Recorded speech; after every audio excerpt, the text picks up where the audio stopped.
Welcome to the Gold Newsletter Podcast, your bank of knowledge of investment, economics, and geopolitics. Go to goldnewsletter.com for our publications and archives.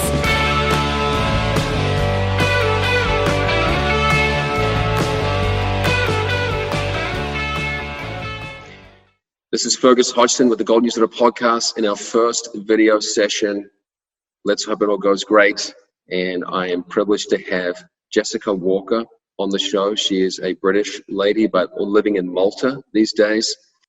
And she is a content creator and author in emerging tech or cryptocurrencies. And she is the head of video marketing and the AIB Summit in Malta, which is the Artificial Intelligence and Blockchain Summit. So Jessica, you're doing incredible work in this field, so that's why I'm so glad to have you on. Welcome. Thank you so much. It's great to be on the show. So thank you for having me for the first video podcast. It's really exciting. Yeah, and you are one person who is walking the talk. Let's put it that way, that you've really changed your life for this. You have transitioned to being this specialist. Why are you so optimistic, or why are you so passionate about this field? That's a really good question. So I initially became introduced to cryptocurrencies when I was actually working for a Forex bank, a Swiss financial television station that was affiliated and was the kind of, their parent company was a Swiss bank based out of Geneva. And I was conducting maybe 10 to 12 different interviews a day with asset fund managers and people that were in the investment space, people that were trading Forex commodities, people that were watching the market. And eventually I started to get people that were coming into our TV studios that were familiar with blockchain and cryptocurrencies. And I think during that time, I really witnessed a transition period for people that were in the financial space that had found something which for them was really getting their attention, and it was really gaining some momentum. And people that were really intelligent, that had a lot of previous history in the financial space, they had identified that blockchain technology could fill a gap which was lagging in a lot of places in the world and a lot of different aspects and industries, and also cryptocurrencies as an investment tool, also as potentially a form of monetary use eventually down the line. It was something to consider, it was something to look into. So I actually, while working for the financial TV station, I became a kind of resident crypto expert and specialist, and I was the one that was really keen to go to these events, meet these people, and inquire just a little bit more. Eventually, as that played out, I decided to move. Sorry, I've got my dog here with me because I'm working from home. Aren't we all? Yes.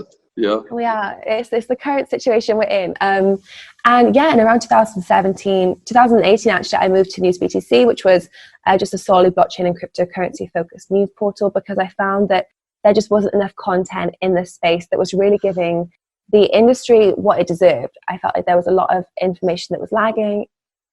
Yeah, that is the case. But do you believe that in just the 2 years that has changed, that there's been a plethora of new outlets or networks to meet that demand? I think so. I think people are definitely starting to listen a little bit more. I think when you go to, especially, so I work in the event field at the moment, which is where you get a lot of people that are attending to onboard information and they're coming to learn more. And in the past few years, you've noticed the difference between people's attendance because they're inquiring and they're inquisitive about the industry, to people that are coming to network and build business relations to then set up something. And that's the main thing that I've identified, is that we're seeing more projects take off and more projects on the ground that are using cryptocurrencies, even paying in cryptocurrencies, which is interesting. We're never going to see this overnight transition, which is suddenly we wake up and everyone uses cryptocurrencies and mass adoption is this buzzword, but it's a slow trickle that eventually, maybe in 5, even 10 years, will be something into play. Of course, many people come to this for different reasons. So I guess yours was a gradual accumulation of different perspectives or uses. And my own interest was particularly, let's say, opposition to a monopoly or central banks having just one currency in a certain area. And then perhaps related to your Forex work, there's inherent instability between currencies, which is a great deal of wasted economic effort or economic activity. Now, given this optimism, and many of us share your optimism, of course, why have cryptocurrencies, at least recently, struggled to be that safe haven that, let's say, the precious metals of the past, or still are, have been for people escaping other financial markets? Oh, this is really interesting because I think I was asking people that would come on our YouTube channel the same question a few weeks ago of, were we surprised that actually Bitcoin in particular, because just purely by market dominance, you would expect it to be a little bit more stable than the other cryptocurrencies on the market. Market dominance of Bitcoin is around 67% of the entire cryptocurrency market capitalization at the moment. So if you look at Bitcoin as being the one which you would expect to be the most stable and perform the most like a safe haven asset, it was surprising that actually it failed to withstand when we looked at, for example, COVID-19, we saw the stock market crash. But I think when we move on and look at actually the monetary value, the market's crash as a whole, this industry is still it's not mature enough at the moment. I think it is still growing, it is still evolving, and it's going to take a lot of time. But we have seen that actually before this dip that we did see a few weeks ago, the price is only around 10% below what we saw. So I think when it comes to a safe haven asset, I think when the whole market crashes, and the US dollar in particular, there does seem to be volatility across the board. It's a really difficult thing to evaluate safe haven expectations. I think a lot of people were surprised, but this is still such a new space.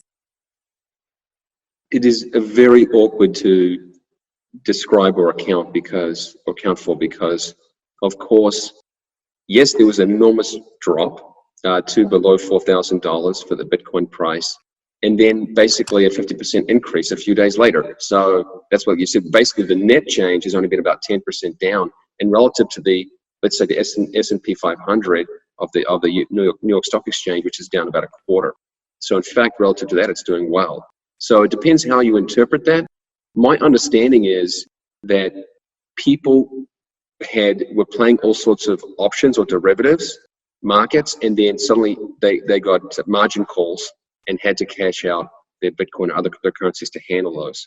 So it wasn't necessarily, it was kind of like an irony that the worse the stock market did, more people had to get out of Bitcoin to cover their problematic bets. So that isn't all, we'll see what happens, right? So again, on net, it actually has not been that bad, even though the volatility has been there. Now, and I think you're right as well, that when we see that there was just a broad sell-off, and I think when there was situations like what we've seen, I've not experienced something like this in my lifetime. So as much as I've looked into it from previous smaller regions and smaller economies individually, as a whole, this wasn't something that I was used to or seen before. But I think for a lot of investors, they're just looking to recoil and keep a lot of their assets hold and withdraw from everything. So I think it was just a kind of a broad sell-off, as you said, as well as the fact that there was just the initial shell shock. Right. And you mentioned the way that still, after more than 10 years, Bitcoin dominates the cryptocurrency market. And there are something like 20 cryptocurrencies with market caps of over $1 billion. There are a bunch. And then something like 700 over 1 million. So there's a wide array. And whether these will survive, I'm not the expert on that. But this sensitive issue within the cryptocurrency space is just whether to basically not, maybe this is not the right term, but to put all one's eggs in one basket. Why is this maximalist devotion to Bitcoin so permanent? It seems like, why are people so wedded to Bitcoin over the alternatives? I think Bitcoin as a whole really provides, first of all, I think it's marketed very well. I think if a lot of people that are non-cryptocurrency holders, if you ask them to identify cryptocurrencies, they might loop cryptocurrencies and Bitcoin in one basket. They might not be able to identify any of the other smaller coins. So I think, first of all, from a identification point of explaining to a group of newcomers, Bitcoin is the one that, for example, there's the emoji out of Bitcoin already. It is this kind of key landmark when people have to explain cryptocurrencies as a whole. And me personally, as a cryptocurrency investor, I diversify my portfolio, so I invest in different cryptocurrencies. But saying that, a majority of my investment is in Bitcoin because I view it as a safer option of cryptocurrency investment compared to some of these smaller altcoins. And I think that's just come from a few years of looking into doing my own research and just looking into speaking to different people and identifying that different projects may have different growth potentials and growth patterns. But Bitcoin seems to have been a consistent store of value. I think, especially when you observe what's happening in the United States at the moment, a lowering of interest rates, the argument that there's only 21 million Bitcoins and it is a buffer on inflation. They're interesting concepts that seem quite logical to someone that is new to the space and someone that's not necessarily from a tech field. I think initially in 2015-16, the cryptocurrency space was full of a lot of developers that would have different reasons for having their preference cryptocurrency. And now that we're seeing that retail investors are getting involved, they seem to latch onto things which maybe can help them understand and identify which cryptocurrency is important to them and why. And maybe Bitcoin can fill more of a hole than other cryptocurrencies on the market. Right. You're right that people who are engaged in the process, of course, they have more refined tastes, you might say. Maybe they want privacy and Monero, or they want some of the stable coins, whatever it may be. But the general public, simpler is better. So yes, Bitcoin has this name recognition. And particularly after, I think it was 2017 when it just went through the roof. Even my father in New Zealand was talking about it. I couldn't believe it. Yeah, so the word got out. Now, I mentioned this volatility recently because right now my understanding is, and correct me if I'm wrong, that most of the people buying cryptocurrencies are doing so for speculation, right? How and when will there be this transition to use, which presumably is the fundamental value of cryptocurrencies, that they have a functional capacity? When will that, if I've been watching this for almost 10 years, are we making that transition? What's impeding that right now? This is a really interesting one because I think depending on where you are in the world, your answer will be completely different. So in my experience, I was working when I first discovered cryptocurrencies between Eastern Europe, which is a very tech-forward part of the world, full of a lot of developers and a lot of people that are interested in new technology, Estonia, Lithuania, Latvia, and also Switzerland that was also fairly encouraging to cryptocurrencies.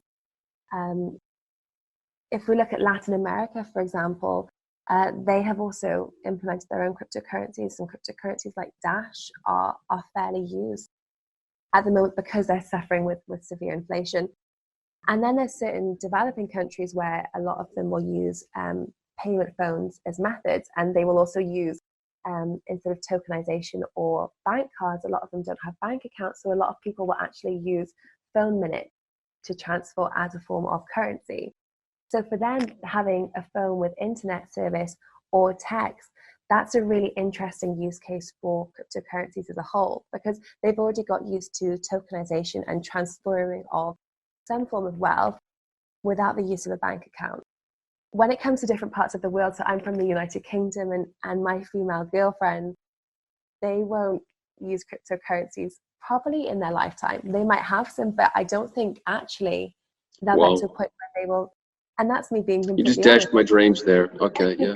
A British girl spending crypto, but you don't know. And that depends. My parents went traveling to Thailand a few weeks ago, and I encouraged them to take some cryptocurrencies with them on their mobile phone just in case. If they could spend it, that would be cool.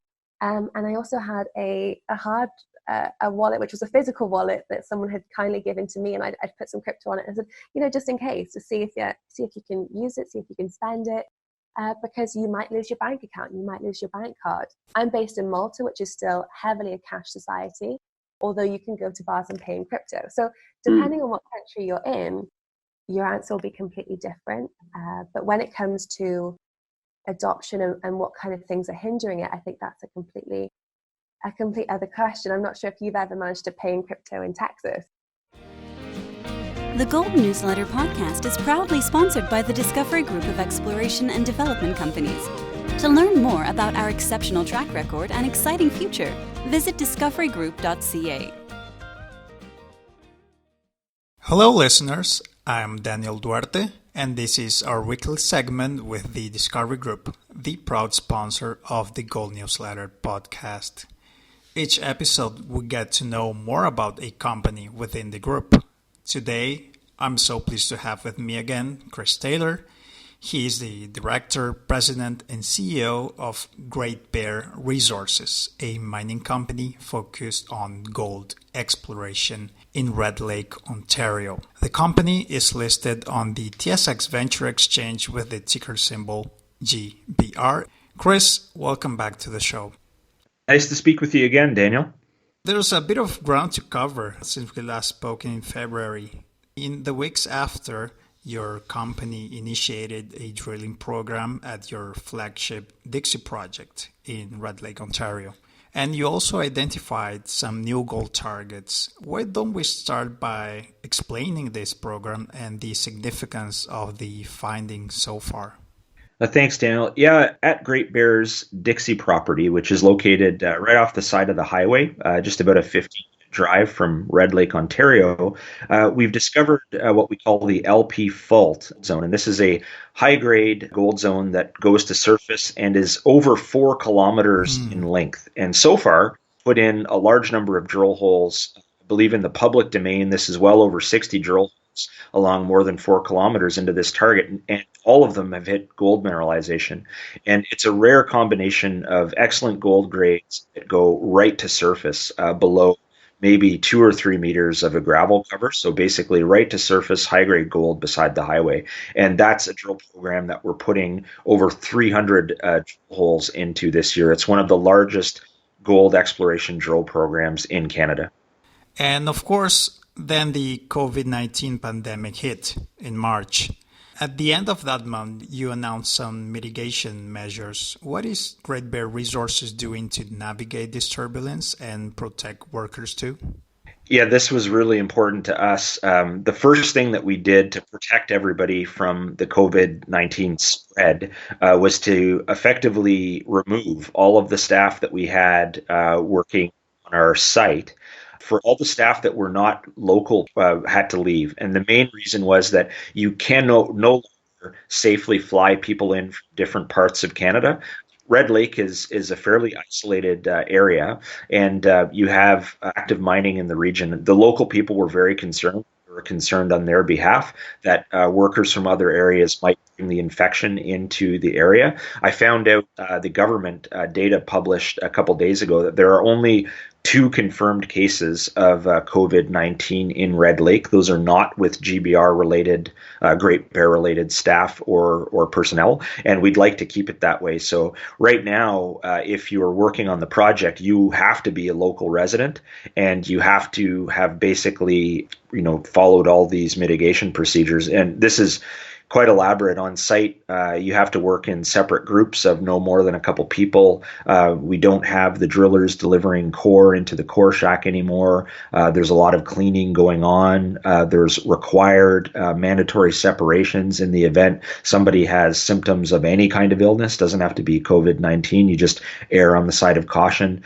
So the typical sort of best practice mitigation procedures that you see across the industry, in our case, it's helped by the fact that we have 3 different core shacks on site, so we're able to keep small groups together and still keep the work going. And what that's meant is that we have been able to continue drilling when in many places across Canada, companies have not been able to do so. And I think we have a very good balance here of protecting people's incomes, which they're very, very concerned with, given the fact that unemployment rates are so super high across the world right now, or growing just terrible numbers that we're seeing on a daily basis. We'd like to keep people working as long as possible, and we'd like to keep them as safe as possible. And I think we have a good balance to that effect. Exactly. Job concerns are really rising right now. And finally, you made an announcement concerning shareholders. What is Great Bear Royalties, and what is this special meeting about?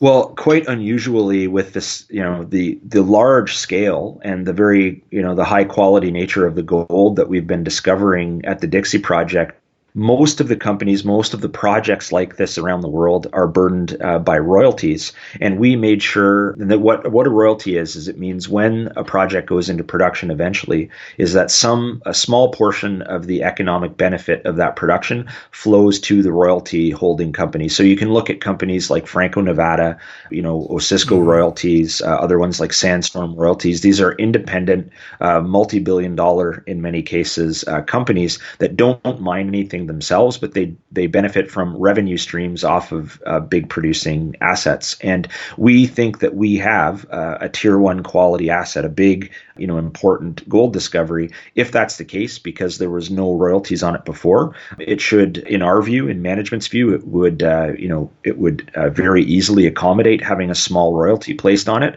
And we want our shareholders to be able to benefit from the future value of that royalty, mainly because there aren't any examples that we're aware of, or maybe globally there's a couple, but there aren't very many global examples of gold projects with this scale that are operated independently. Most of them are operated by big mining companies, and that meant that we had an opportunity here to put a small royalty on it that could be of great benefit to shareholders over the long term, and make sure that it's our shareholders that get the benefit from that. So if you are a shareholder of Great Bear towards the end of April, you will receive shares of the spin-out royalty company. And so far, because there isn't even a resource, this is a brand new discovery at the Dixie property. There's no resource developed yet. The royalty might be only worth $1 million or $2 million or something currently, but as the project develops over time, the value of that royalty might escalate to the point where it's worth a similar value to Great Bear as a company right now. And what that means is that if you are a shareholder at the end of the month, you'll be getting shares in something that might have very significant long-term value if the project is as successful as what we think it is. Yeah, it's a very important step and development for the project. Chris, thank you so much for your time today and for updating us on Great Bear Resources and its opportunities. Thank you, Daniel.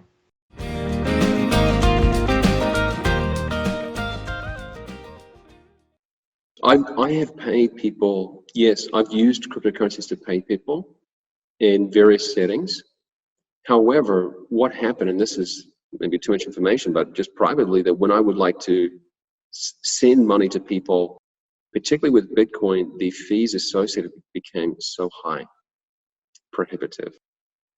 And that's why I maybe grew some skepticism regarding Bitcoin's capacity to be used as a medium of exchange. And I'm not sure whether that has waned at all in recent times, because perhaps there's less use of it as a currency, but there do appear to be baked in problems, the volatility or the fixed supply without any flexibility that maybe gold or other alternatives have. Now, so I'm not sure what's going to happen with that. The reason why I bring it up is that there has to be some end use, right, for cryptocurrencies. Otherwise, we're just all speculating and speculating. So I'm hoping that there will be some, because I want to see alternatives. We want to see innovation, of course. What is going on with the stablecoin space? Because that seems to be one area where there's legitimate hope for easing that tension, right? Because if the value of something goes up or down by 50% in a couple of days, that's problematic. Right. So is there anything on the horizon right now that really can resolve that? There are some stable coins that I've come across in the cryptocurrency space that have really interesting initiatives where they'll actually take Lika, which is based in Switzerland. They'll take a basket of currencies and stocks and commodities as well. And the 20 basis of those they've selected, that'll be the focus of the stability. So depending on where to put your tokens, I think for me personally, stable coins are something where we might see more interest, that people will move their stable coins when we are seeing volatility in the market.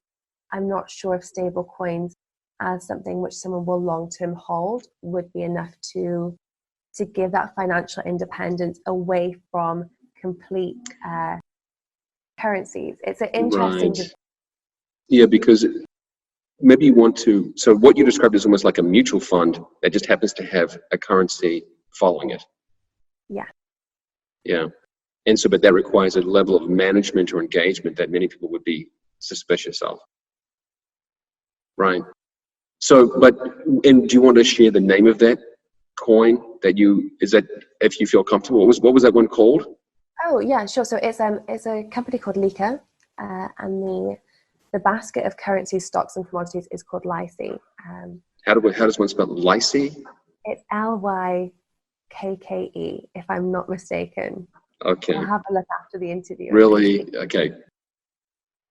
And so for people, we have a great deal of we have many listeners who are particularly interested in mining stocks, precious metals, alternative investments, but they perhaps are intimidated, right? They think, what is all this blockchain? What is this cryptocurrency world? It seems very curious, interesting, but unstable or confusing. What do you recommend as a gateway for them to get involved? I mean, there have been documentaries. There are obviously countless events. I mean, you're putting on this AIB Summit in Malta. So what do you recommend? Do they actually get involved on a personal level? What you go give us the gateway, the pathway that most people can take. So I just speaking to people that are in the space. So whether that is through listening to YouTube interviews, podcasts like this one, and just getting an understanding, I think something that really resonated with me when I was looking to get involved in cryptocurrencies and the appeal that it held was the person use case. So it was people that were working or living in certain countries that actually required cryptocurrencies, as opposed to people that were looking at them as a form of investment. I think that's how I personally fell in love with cryptocurrencies as a whole. And I think that was where I realized that this was something that was potentially different to what anyone had seen before. And there's quite a few books as well that will give you a little bit more information on people's own discoveries when it comes to cryptocurrencies and tokens, and how they find them interesting. From working in a Forex bank, I know when I first joined the Forex television station, the Swiss franc has actually depegged to the euro. So they'd held parity for many, many years. And then over the course of one day, they'd actually decided to depeg the Swiss franc, and small Swiss businesses and small Swiss banks had lost a lot of money overnight. And this was something that I felt that in a decentralized world, or something where you actually held you're accountable for your own form of assets, it held a lot of appeal to me. It was something that I felt was unfair. And it was something that really resonated then when I started to speak to people that were really advocating something where you could be the own holder. You wouldn't have to rely on a bank or a third party or another entity. You could fully control your own wealth to a certain extent. And that was something that, even though this is still a developing tool in motion and people are still finding their way and merchants aren't still fully onboarded, it was something that I'd certainly bought into and I was keen to hear more about. Right. Okay. So you might have noticed I was just bringing up the website. So it is just Malta Blockchain Summit.com. And yeah, where I follow Jessica or engage with her is on Twitter. It's Jessica SMW. That's her handle. So MaltaBlockchainSummit.com. Why should people want to go to Malta? I've never been there. I don't know much about this place.